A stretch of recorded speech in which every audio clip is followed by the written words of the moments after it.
जो कमाया सौंप दिया, कमाया सौंप दिया, तो परंपरा है। धीरूभाई अंबानी ने भी कमाया और कमा के अपने बच्चों को सौंप दिया। सारा जीवन लगा रहा। मैं सोच रहा था कि थोड़ा सा शास्त्रों का ज्ञान हो, और ज्ञान करने का थोड़ा तो अपने आत्म कल्याण के विषय में विचार हमारे पास हो कि इतना कीमती हमको मनुष्य भाव मिला है, इतना कीमती हमको मनुष्य भाव मिला है, इसका मिलना इतना आसान नहीं है। और हम अगर यही सब करते करते अपना जीवन निकाल देते हैं तो हमने क्या किया? कुछ भी नहीं किया, ऐसे ही जीवन निकल गया, बीत गया। कितने आए कितने चले गए हम जैसे। सबने भी यही किया और तुम भी यही कर रहे हो। अपने वंश की परंपरा को निभा रहे हो। पैर बंद हो। ये वंश की परंपरा तुम्हारे काम आने वाली नहीं है। ये वंश की परंपरा तुम्हारे काम आने वाली नहीं है। इस वंश को चलाने वाले तो बहुत आए, बहुत चले गए और आज भी चला रहे हैं। ये वंश की परंपरा ऐसी चलती रहेगी। तुम्हारे रहने और न रहने से कोई अंतर नहीं पड़ता है। बस अपने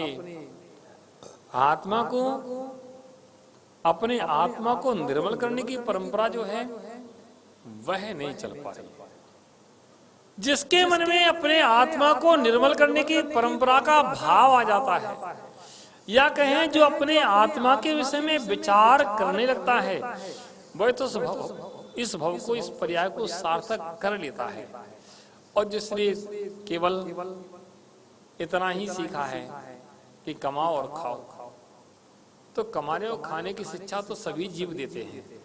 मनुष्य पर्याय की क्या विशेषता रही? और हमारा तो सौभाग्य है कि मनुष्य पर्याय के साथ में जैन कुल मिला है, जिनवाणी सुनने को मिल रही है, गुरुओं का सानिध्य मिल रहा है, देव के दर्शन मिल रहे हैं, सब कुछ मिल रहा है। जो सम्यक ज्ञान है वह मिल रहा है। सबसे बड़ी बात, सम्यक ज्ञान मिल रहा है। तो इतना मिलने के बाद भी अगर हम कहीं सावधान नहीं हुए तो समय बीत जाएगा। चुचू भाई, ऐसे समय बीत जाएगा। श्रीरांश भाई, ऐसे समय बीत जाएगा। समय बीतते देर नहीं लगती है, देर नहीं लगती है, कब बीत जाता है विचार नहीं उत्पन्न हो पाता है।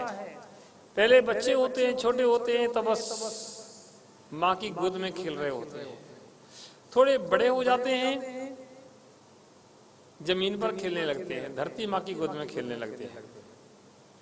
और बड़े हो जाते हैं, स्कूल जाने लगते हैं, इस बच्चों के साथ और अपने दोस्तों के साथ खेलने लगते हैं। और बड़े हो जाते हैं तो फिर क्या करने लगते हैं? फिर शादी हो जाती है, शादी हो जाती है, परिवार बस जाता है, फिर अपने बच्चों के साथ खेलने लगते हैं, उन्हें खिलाने लगते हैं। ओ बेटा लल्ला लल्ला लोरी, दूध की कटोरी खिलाओ। और बच्चे थोड़े बड़े हो गए तो फिर उनको शिक्षा, उनकी व्यवस्था, उनकी ये, उनकी वो, और करते करते करते करते फिर वही अवस्था। बस इस बात का चिंतन हमारे अंदर आना चाहिए कि आखिर हमने इस पर्याय में जन्म लिया है, इसको हम सार्थक कैसे करें? केवल जीन्स पैंट बेच के सार्थक हो जाएगा क्या? जीन्स पैंट बेच दो, शर्ट बेच दो, पता नहीं क्या क्या बेच दो। गांधीनगर में तो क्या क्या नहीं बिकता है, सब बिकता है। कोई जीन्स पैंट बेच रहा है, कोई टी शर्ट बेच रहा है, कोई शर्ट बेच रहा है, कोई सलवार सूट बेच रहा है, कोई टॉप बेच रहा है, पता नहीं क्या क्या बेच रहा है। और बिक गया। कितनी गाड़ी माल आई और काट के बना करके बेच दिया। कितने लोगों को कपड़े पहना दिए।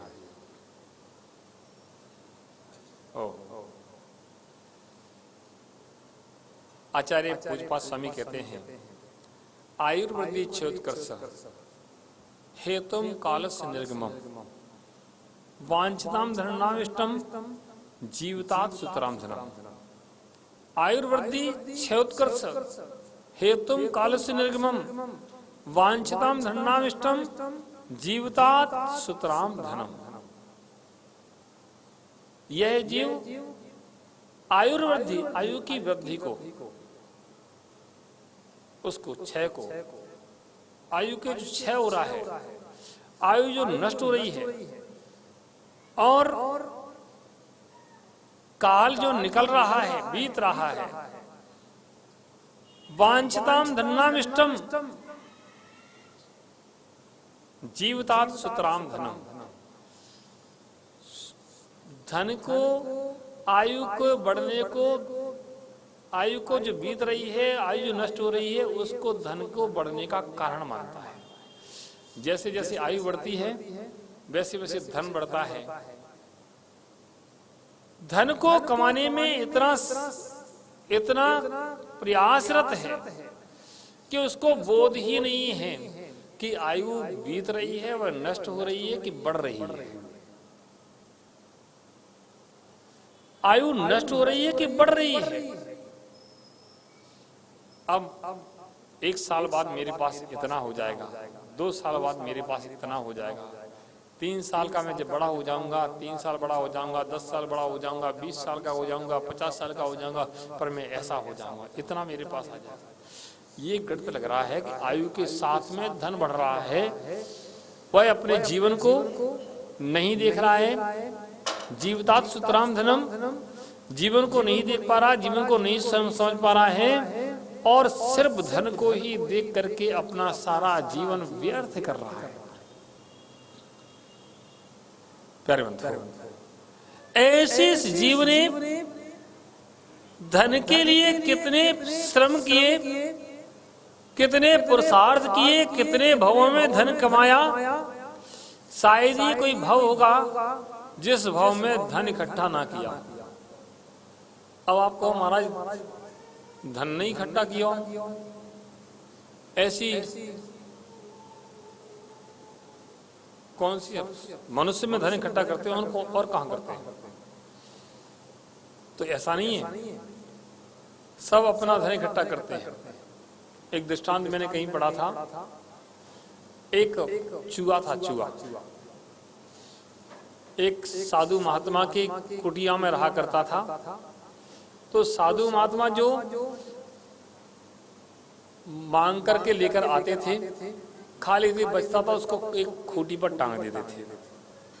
और चूहा इतना मतलब था कि वो छलांग लगा कर खूंटी पर चढ़ जाता था और माल जो था वो निकाल लेता था, ले जाता, निकाल लेता था, उसको खा लेता था। साधु महात्मा बड़े परेशान थे कि चूहे से कैसे छुटकारा मिले, लेकिन मिलता नहीं था।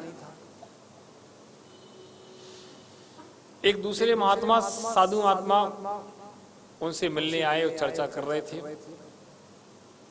तो उन्हें अब चर्चा कर रहे थे, चूहा बार बार आता था, तो एक डंडा ले लिया, डंडा फटा बांस, ऐसे ठोक रहे थे जमीन पे। कैसे? चूहा आता से ठोक देते थे। तब वो दूसरे महात्मा थे, वही क्या कर रहे हो, तो मेरी बात कर रहे हो कि बांस ठोक रहे हो, कर क्या रहे हो? मैंने बात ये नहीं है, बात कुछ दूसरी है। मैंने क्या बात है? मैंने तुम्हारा हमारा मन नहीं लग रहा, हमसे बात करने में नहीं लग रहा, तो सो जाओ तुम भी, हम भी सो जाएं।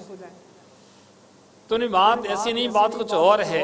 तो क्या बात है कि एक चूहा यहाँ आता है, वो इतना परेशान करता है कि खूंटी पर इतना ऊंचा चढ़ जाता है और सब प्रसाद ले जाता है। तो बार बार आता, उसको भगा रहे। ऐसी बात है, इतनी ऊंची खूंटी पर चढ़ जाता है। उन्हें जरूर इसके बिल में माल है, इसके बिल में माल है। अच्छा, उन्हें खोदो यहाँ स्थान। खोदा गया तो बहुत सारा अनाज जो दुनिया भर का सामान मिला। उन्हें खोद करके इसको सबको निकाल दो, फेंक दो बाहर।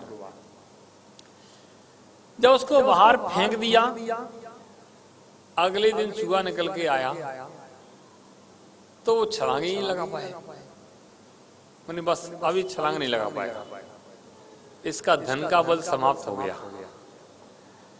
जो तो माल रहता है उसका बल रहता है, धन का बल समाप्त हो गया।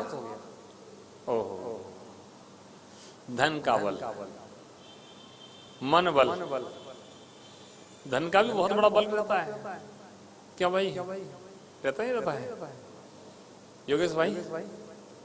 हाँ प्यारे बंधु, कहने का तात्पर्य है धन का संग्रह तो सब करते हैं।